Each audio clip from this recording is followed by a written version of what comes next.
আর যে যত বেশি আল্লাহর আদেশের বা আল্লাহর কাছে আত্মসমর্পণ করতে পারবে, সে তত আল্লাহর নৈকট্য হাসিল করতে পারবে। এবং এই আত্মসমর্পণ করতে গেলে মানুষের তাওহীদটাকে পরিপূর্ণভাবে জানতে হবে। তাওহীদের জ্ঞান বা তাওহীদের শিক্ষা যে মানুষের ভেতরে পরিপূর্ণভাবে আছে, সে 100% ইসলাম মেনে চলতে পারবে।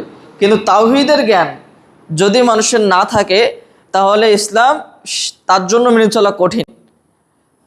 ইসলামের ভিত্তি বা ঈমান, যেটাকে আমরা প্রথমেই বলি, কালিমা শাহাদাত পাঠ করার সময় যেটা প্রথমেই বলি যে তাওহীদ বা আল্লাহর প্রতি বিশ্বাস, এই তাওহীদের ভিত্তি বা এই সম্পর্কে যথেষ্ট পরিমাণের জ্ঞান যদি মানুষের না থাকে, তাহলে দেখা যাচ্ছে বাহ্যিকভাবে মানুষ সালাত আদায় করে, সিয়াম পালন করে, জাকাত দেয়, অনেক কিছু করে, কিন্তু বাহ্যিকভাবে দেখা যাচ্ছে ওখানে লৌকিকতা চলে আসবে, ওখানে দেখা যাচ্ছে লোক দেখানোর বিষয় চলে আসবে, বা পরিপূর্ণভাবে তাওহীদের সাথে এই ইবাদতগুলো হবে না, বাহ্যিকভাবে হবে না। কিন্তু ভেতর থেকে যদি তাওহীদ ঠিক থাকে, তাওহীদের প্রতি পরিপূর্ণ বিশ্বাস জ্ঞান থাকে, তাহলে অন্য সকল ইবাদত এমনিতে হয়ে যাবে।